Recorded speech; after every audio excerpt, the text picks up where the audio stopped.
Damien Laprévotte, je travaille pour le service conduite du changement et formation d'Harmonie Mutuelle. Je suis formateur depuis 15 ans environ, dans différents domaines, la santé, le secours à personne, la prévention, le secours en entreprise, mais également la pédagogie et notamment la formation de formateurs. Alors, j'aurais dû être présent aujourd'hui avec vous en réunion, mais une paternité récente me permet de rester à la maison. Je vais donc vous donner quelques éléments d'explication sur les points qui vont être abordés aujourd'hui par vidéo.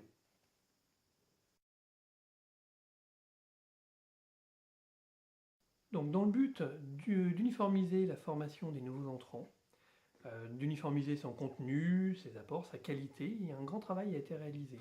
Il a amené à analyser les différentes pratiques de terrain et rechercher le meilleur parcours d'entrée pour un nouveau salarié.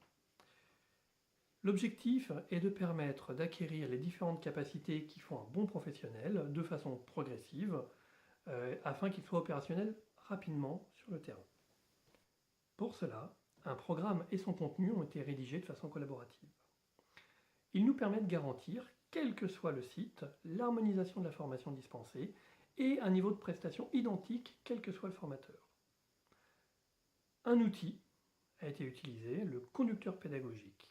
Ce dernier a pour but de détailler le déroulement de la formation, séquence par séquence. Il indique pour chacune d'entre elles des éléments tels que la durée, la technique pédagogique, l'objectif, le matériel, etc. On va le détailler dans quelques secondes. Il décrit ainsi l'intégralité du parcours d'intégration et il propose aux formateurs de se concentrer sur le métier de la formation et non pas sur la construction ou l'adaptation pédagogique. Il est construit par des professionnels techniciens et pédagogues et il vise à apporter progressivement les différentes compétences visées. À chaque nouveau cas métier ou à chaque jeu de rôle, il va permettre d'approfondir l'utilisation des outils, des connaissances des modes opératoires et des comportements professionnels à avoir lors d'un contact avec un adhérent.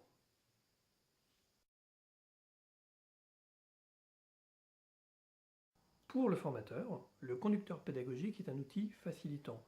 Il utilise des stratégies pédagogiques définies. C'est une sorte de manuel dans lequel, en cas d'oubli, de doute ou même d'incertitude, il pourra trouver les différentes réponses, les outils à sa disposition, les méthodes, etc. Cette démarche d'harmonisation de la formation, finalement, elle a pour but final de former rapidement des professionnels opérationnels et compétents. Pédagogique, à quoi ressemble-t-il et que retrouve-t-on dedans? C'est très simple. C'est un tableau qui va décrire chaque journée de formation de façon détaillée.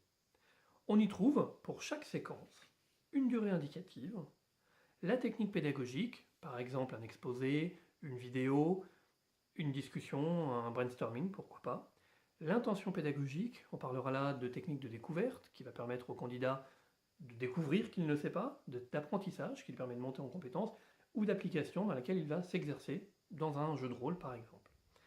On va retrouver l'objectif de la séquence, également quelques éléments de contenu, comme par exemple les limites, l'endroit où on ne va pas décrire ou ce que l'on va devoir dire absolument à ce moment-là, quelques observations, et enfin, les outils nécessaires pour animer la séquence, tels qu'une vidéo, tels que l'outil Sésame par exemple, ou encore un PowerPoint.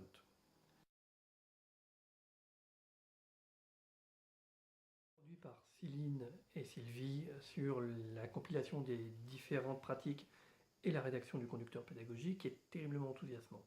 Il reste d'autres chantiers sur la rédaction des cas métiers ou des jeux de rôle, sur l'accompagnement en formation, l'évaluation ou encore les quiz qui vont nous mobiliser pour parfaire cette montée en compétences et cet accompagnement de nos collaborateurs. Je vous souhaite une excellente réunion à venir autour de ce conducteur pédagogique et à très bientôt.